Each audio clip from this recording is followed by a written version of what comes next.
Natapos na ang 60 araw na ceasefire sa ilalim ng Islamabad Memorandum of Understanding na nilagdaan ng Amerika at Iran. Pero hanggang ngayon, walang malinaw na usapan sa magkabilang panig. Patuloy ang tensyon sa Strait of Hormuz at ang palitan ng pagbabanta ng Amerika at Iran sa isa't isa.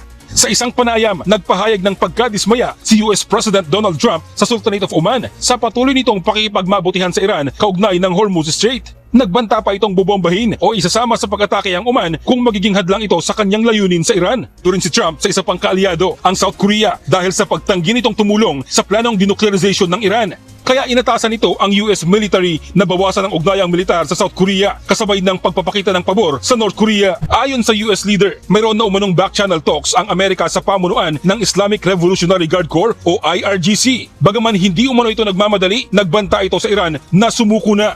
Hayagan ding sinabi ni Trump na posibleng ideklara niyang teritoryo ng Amerika ang Strait of Hormuz. Pero gaya ng inaasahan, itinanggi ng Iran ang umano'y secret talks kasabay ng mariing pagtugon ng IRGC sa pahayag na ito ni Trump. Ayon kay Iran Army Chief Major General Amir Hatami, walang karapatan si Trump ni sabihin kanila o gagawin kanila ang Hormuz Strait kahit papabiro. Pa sa isang opisyal ng Iranian Parliament, sa halip na nagsasalita si Trump ng kung ano-anong panlalansi sa publiko, dapat alalahanin ni Trump ang sarili nitong kaligtasan, pahiwatig ng pagbabanta sa buhay ng US leader. Ibig sabihin, walang indikasyon ng pagsuko ang Iran. Kumbaga sa pahayag ng Jewish Zionist na si Mark Levin, mahirap papasuko ang Iran. Aniya kung gagamit ng nuclear weapon ang US laban dito, baka sakali. Pero naniniwala si Levin na hindi ito mangyayari. Iran versus America, sumiklab ang matinding digmaan. Iran handa sa matagalang bakbakan at nagbabala sa US. Tumitindi ang babala nito laban sa Estados Unidos habang nagpapatuloy ang tensyon at bakbakan. Ayon sa isang mataas na opisyal ng Islamic Revolutionary Guard Corps o IRGC, handa ang Iran na harapin ang isang digmaang maaaring tumagal hindi lamang ng ilang buwan, kundi maging ilang taon. Sa pahayag ni IRGC Advisor Brigadier General Mohammad Reza Naqvi, sinabi niyang hindi problema para sa Iran kung magiging matagal ang labanan. Sa kanilang pananaw, habang tumatagal ang digmaan, mas marami silang pagkakataong pag-aralan ang kakayahan at mga kahinaan ng kanilang kalaban. Iran handa sa matagalang digmaan. Ayon sa Iranian official, patuloy silang gumagawa ng mga missile at sinasabing mas marami pa ang kanilang nalilikha kaysa sa bilang na ginagamit nila sa mga operasyon. Dahil dito, ipinapahiwatig ng Iran na hindi sila basta-basta mauubusan ng kakayahang gumanti. Mas matindi pa ang naging babala ni Naqvi. Ipinahayag niyang kung dumating man ang sitwasyon na maubusan sila ng missiles, maaari pa itong maging mas mapanganib para sa mga puwersang Amerikano sa rehiyon. Ang mensahe ay malinaw, hindi raw dapat isipin ng Estados Unidos na matatapos agad ang laban sa pamamagitan lamang ng military pressure. Isa sa pinakamabigat na bahagi ng pahayag ng Iranian official ang babala laban sa mga US military assets sa Middle East.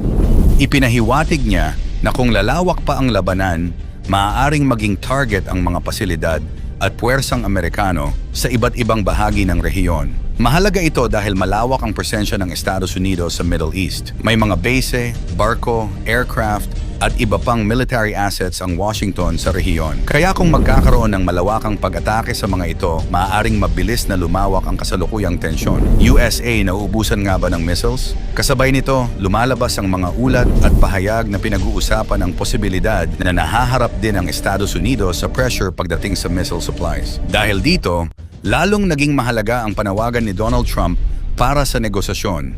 Sa halip na hayaang tuluyang lumawak ang labanan, nais ng Washington na magkaroon ng diplomatic solution upang matapos ang bakbakan. Ngunit para sa Iran, hindi nangangahulugan ang negosasyon na handa na silang sumuko.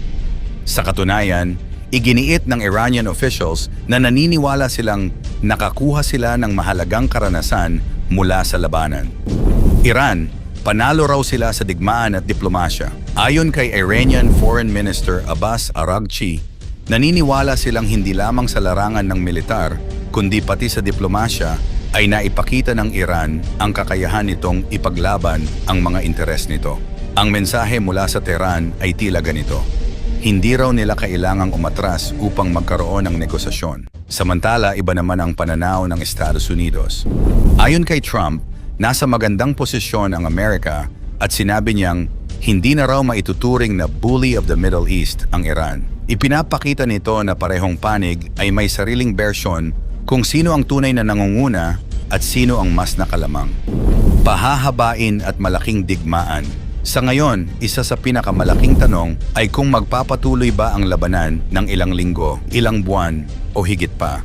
Kung totoong handa ang Iran sa matagalang digmaan, magiging malaking hamon ito para sa Estados Unidos. Hindi lamang missile supplies ang kailangang isipin, kundi pati ang gasto sa operasyon, military personnel, logistics at proteksyon sa mga base at barkong Amerikano sa Middle East. Para naman sa Iran, ang isang matagalang labanan ay maaari ring magkaroon ng napakalaking epekto sa ekonomiya, infrastruktura at populasyon.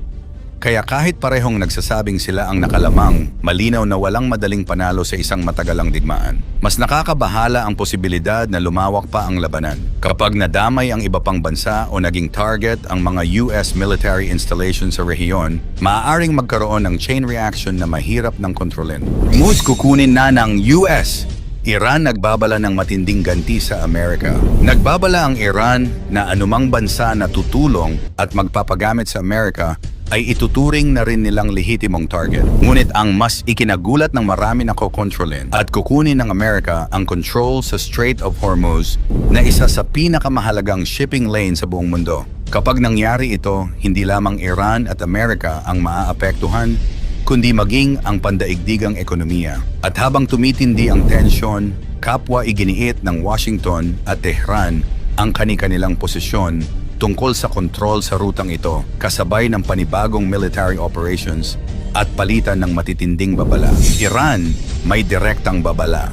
Sa gitna ng tumitinding tensyon, nagbigay ng matinding babala ang Iran sa mga bansang nakapalibot sa Persian Gulf. Ayon sa mga opisyal ng Tehran, kung may bansang papayag na gamitin ng Amerika ang kanilang mga airbase, pantalan o iba pang pasilidad para sa operasyon laban sa Iran, hindi lamang ang Estados Unidos ang kanilang pananagutin. Maging ang bansang tumulong ay maaari ring maging target ng kanilang military response. Ayon sa Iran, ang ganitong hakbang ay taliwas sa prinsipyo ng international law dahil pinapayagan nitong gamitin ang teritoryo ng isang bansa upang magsagawa ng opensiba laban sa ibang estado. Iginiit din ng Tehran na ang anumang aksyon na kanilang ginagawa ay bahagi lamang ng kanilang karapatan sa self-defense. Samantala, nananatiling matatag ang paninindigan ng Iran na hindi sila uurong sa anumang hakbang na sa tingin nila ay nagbabanta sa kanilang soberanya. Bakit napakahalaga ng Strait of Hormuz? Ngunit bakit nga ba biglang nakasentro ang usapan sa Strait of Hormuz? Ito ang isa sa pinakamahalagang daanang pandagat sa buong mundo. Araw-araw, malaking bahagi ng pandaigdigang supply ng langis at liquefied natural gas ang dumaraan sa makitid na rutang ito. Kaya kung magkaroon ng anumang sagupaan o tuluyang maisara ang Strait of Hormuz, posibleng tumaas ang presyo ng langis, maapektuhan ang pandaigdigang kalakalan, at maramdaman maging ng mga bansang malayo sa gitnang silangan ang epekto nito. Hindi katakataka kung bakit mahigpit ang pagbabantay ng mga malalaking kapangyarihan sa bahaging ito ng mundo. Sa kasalukuyan, kapwa inaangkin ng Amerika at Iran ang kapangyarihang tiyakin ang seguridad at kontrol sa paglalayag sa Strait of Hormuz.